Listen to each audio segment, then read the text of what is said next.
शाकिर साहब मौजूद हैं जो पंजाबी और उर्दू के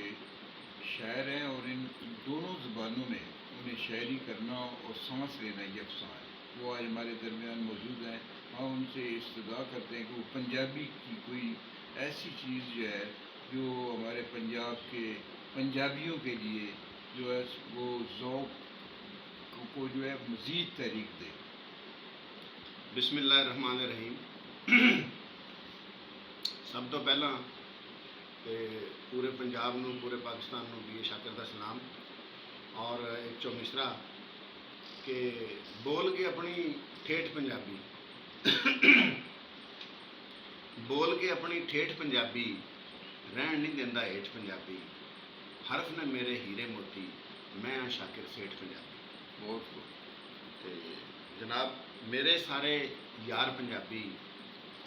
मेरे सारे यार पंजाबी करदे ने प्रचार पंजाबी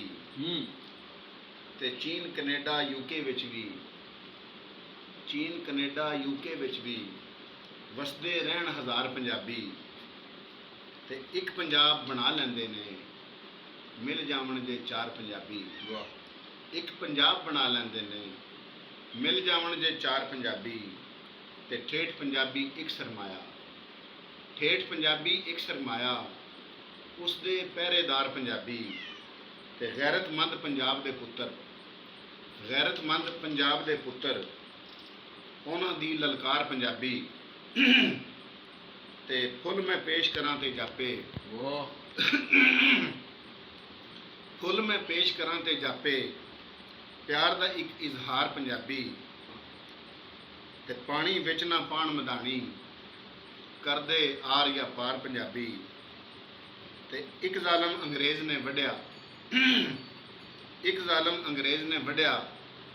नक्शा अध विचकार पंजाबी ते मियाँ मुहम्मद बख्श ने कीते सांझे यार विचार पंजाबी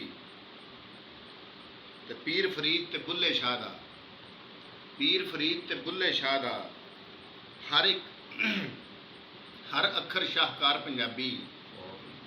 पीर फरीद ते बुल्ले शाह दा हर अखर शाहकार पंजाबी ते मेहर अली ते हज़रत बाहू मेहर अली ते हज़रत बाहू दिल देंदे ने ठार पंजाबी ते शाह हुसैन ते वारिस शाह दा शाह हुसैन ते वारिस शाह दा